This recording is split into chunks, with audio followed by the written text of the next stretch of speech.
Assalamualaikum warahmatullahi wabarakatuh. Perkenalkan, nama saya Mariska Amalia, NIM 105190124 dari jurusan Ilmu Pemerintahan 6D, Fakultas Syariah, Universitas Islam Negeri Sultan Taha Saifuddin Jambi. Tujuan saya membuat video ini untuk memenuhi tugas ujian tengah semester mata kuliah Tata Kelola Keuangan Pemerintahan dengan dosen pengampu Bapak Jalaluddin FA SH MH dengan judul Pengawasan Keuangan Negara. Baiklah, pertama-tama saya akan menjelaskan tentang pengertian keuangan negara. Keuangan negara merupakan suatu istilah yang hingga saat ini masih menjadi perdebatan para ahli di Indonesia.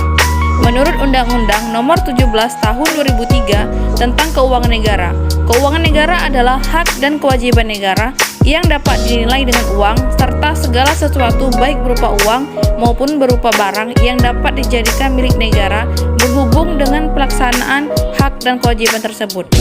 Pengertian keuangan negara pertama kali terdapat pada Undang-Undang Nomor 30 Tahun 1999 tentang pemberantasan tindak pidana korupsi sebagaimana telah diubah dengan Undang-Undang Nomor 20 Tahun 2001 tentang perubahan Undang-Undang Pemberantasan Tindak Pidana Korupsi atau UU-PTPK, khususnya tercantum dalam penjelasan umum bukan pada batang tubuh UU-PTPK. Selanjutnya, pengawasan. Pengawasan adalah suatu proses untuk menetapkan aparat atau unit bertindak atas nama pimpinan organisasi dan bertugas mengumpulkan segala data dan informasi yang diperlukan oleh pimpinan organisasi untuk menilai kemajuan dan kemunduran dalam pelaksanaan pekerjaan. Pengawasan dilihat dari metodenya terbagi menjadi dua, yaitu 1. Pengawasan melekat yang dilaksanakan oleh pimpinan atau atasan langsung suatu instansi atau unit kerja dalam lingkungan pemerintahan daerah terhadap bawahannya. Yang kedua, pengawasan fungsional yang dilakukan oleh aparat pengawasan fungsional APBD yang meliputi BPKP, Itwilprop, dan Itwil Kabupaten atau Kota. Selanjutnya, jenis-jenis pengawasan.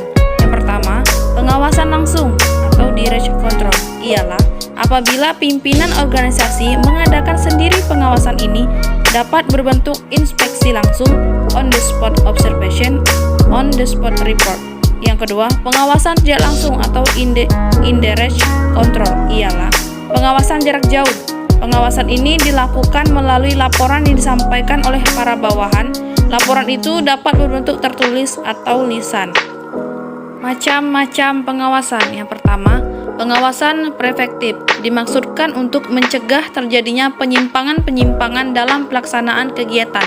Yang kedua, pengawasan represif. Ini dilakukan setelah suatu tindakan dilakukan dengan membandingkan apa yang terjadi dengan apa yang seharusnya terjadi. Jenis pengawasan menurut ruang lingkupnya dapat dibedakan menjadi dua, yaitu pengawasan dari dalam internal control.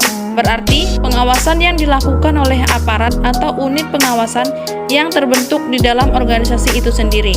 Yang kedua, pengawasan dari luar external control. Diartikan sebagai pengawasan yang dilakukan oleh aparat atau unit pengawasan luar organisasi. Selanjutnya, teknik pengawasan. Pertama, pemantauan. Pemantauan dilakukan secara langsung, yaitu dengan cara terjun langsung ke lapangan untuk dapat mengetahui kemungkinan terjadinya penyimpangan pelaksanaan suatu kegiatan. Yang kedua, pemeriksaan.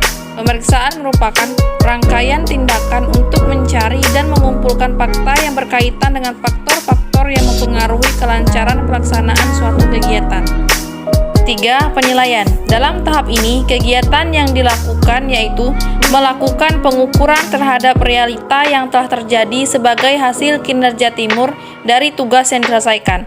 Yang keempat, perbaikan. Kegiatan yang dilakukan dalam tahap ini yaitu mencoba mencari jalan keluar untuk mengambil langkah-langkah tindakan koreksi terhadap penyimpangan-penyimpangan yang telah terjadi. Selanjutnya, kriteria pengawasan yang efektif. Pengawasan akan optimal apabila yang pertama, aparat dalam melakukan tugas memantau, memeriksa, dan mengevaluasi tidak terpengaruh orang yang dinilai sehingga hasilnya benar-benar objektif. Yang kedua, aparat dalam menyampaikan hasil pengawasannya kepada setiap pejabat harus cepat sehingga menentukan cepatnya untuk ditindaklanjuti.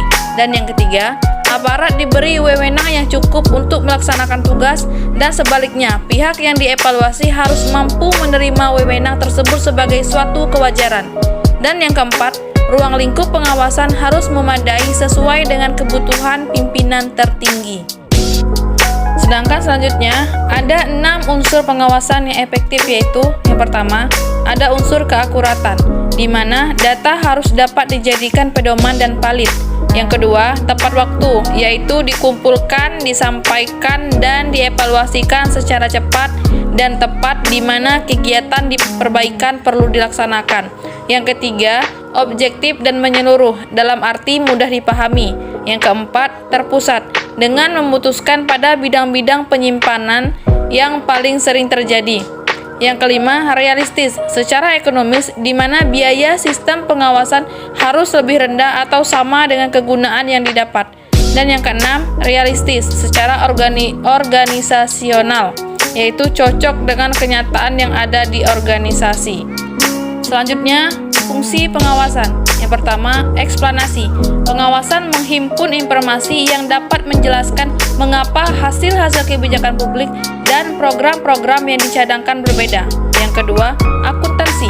Pengawasan menghasilkan informasi yang bermanfaat untuk melakukan akuntansi atas perubahan sosial ekonomi yang terjadi setelah dilaksanakannya sejumlah kebijakan publik dari waktu ke waktu. 3. Pemeriksaan. Pengawasan membantu menentukan apakah sumber daya dan pelayanan yang dimaksudkan untuk kelompok sasaran maupun konsumen memang telah sampai kepada mereka. Yang keempat, kepatuhan. Pengawasan bermanfaat untuk menentukan apakah tindakan dari para administrator program, staf, dan pelaku lain sesuai dengan standar dan prosedur yang dibuat legislator, instansi pemerintahan, atau lembaga profesional. Maka dari itu, pengawasan sangat penting sekali untuk menjamin terlaksananya kebijakan pemerintahan. Baiklah, itulah yang dapat saya sampaikan. Lebih dan kurangnya saya mohon maaf. Saya akhiri. Wassalamualaikum warahmatullahi wabarakatuh.